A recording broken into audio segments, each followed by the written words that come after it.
Hello everyone, welcome back to my page প্রিয়ার গল্পকর। আশা করি তোমরা সবাই ভালো আছো। আমার শরীরটা একটু খারাপ, তাই জন্য আমি তোমাদেরকে কোনো আপডেট দিতে পারছি না। 2 দিন ধরে দিওয়ালি কীরকম সেলিব্রেট করলাম সেরকমও কিছু তোমাদেরকে আপডেট দিতে পারিনি আমি, সেই জন্য খুব দুঃখিত। তো ভাবলাম আজকে একটু বেটার লাগছে তাই তোমাদের সঙ্গে শেয়ার করে নিই। এবার দিওয়ালিতেও আমি হাইলাকান্দিতেই ছিলাম, যেহেতু শরীরটাও ভালো না তাই জন্য আর কোনোখানে যাওয়া হলো না। তো দুটো পুজোয়, দুর্গা পুজো, কালী পুজো, দুটোতেই এবার হাইলাকান্দি ছিলাম। লাস্ট ইয়ার কালী পূজাতে আমি কিয়ানকে নিয়ে এখানে ছিলাম, কিন্তু তারপরে কালী পূজা শেষ হওয়ার পরেই আমি চলে গেছিলাম আমার বাবার বাড়িতে। সেই সময় কিয়ানের হার্ডলি 1 মান্থ 20 ডেজ এরকম কিছু ছিল। সেই টাইমে আমি এখানে একা এসেছিলাম। তো এইবারের দিওয়ালিতে আমি কী করলাম, প্রথমে খুব সুন্দর সুন্দর আমি প্রদীপ কিনেছিলাম, মাটির প্রদীপ, খুব ডিজাইনেবল, তো বেশ ভালো লেগেছিলো, তাই জন্য কিনে ফেলেছিলাম, তোমাদের সঙ্গে শেয়ারও করেছিলাম আমি। তো সেগুলো কেনার পরে, যেহেতু আমরা রেন্টে থাকি, সব জায়গায় তো সাজাতে পারি না, যেখানে যেখানে মানে মনে হলো আমার ডোর সাইডটা সাজাতে পারবো সেখানে সেখানে সাজিয়ে দিলাম। কেননা সব সাজালে আমার যে মানে টাইমও হবে না এগুলো সব কিছু গুছিয়ে রাখা।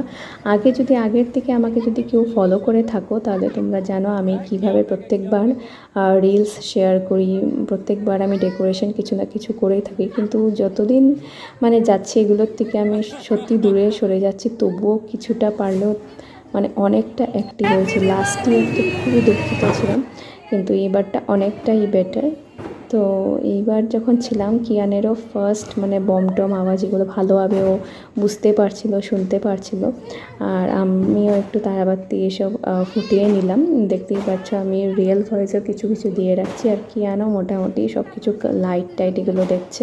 বাচ্চারা ভীষণ লাইট টাইট ভালো পায়। আর বমের আওয়াজ নর্মালি বাচ্চারা ভয় পায়, কিন্তু আমি কিয়ানের চোখে মুখে বমের আওয়াজ শুনে মানে একটা ভয় পাওয়া বা কিছু আমি কিছুই দেখলাম না। এবার বুঝলাম না, আমি প্রথমে ভাবছিলাম যে ওর কিছু কানে প্রবলেম হলো নাকি, সেই জন্য ও কিছু ফিল করতে পারছে না নাকি।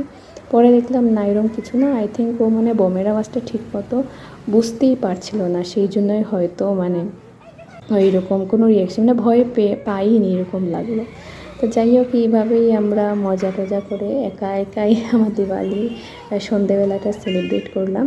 আর প্ল্যান আছে রাত্রিবেলা একটু বেরোনোর, সেটার ব্লগও একদম ছোট্ট মিনি ব্লগ তোমাদের সঙ্গে আমি শেয়ার করবো। বাই।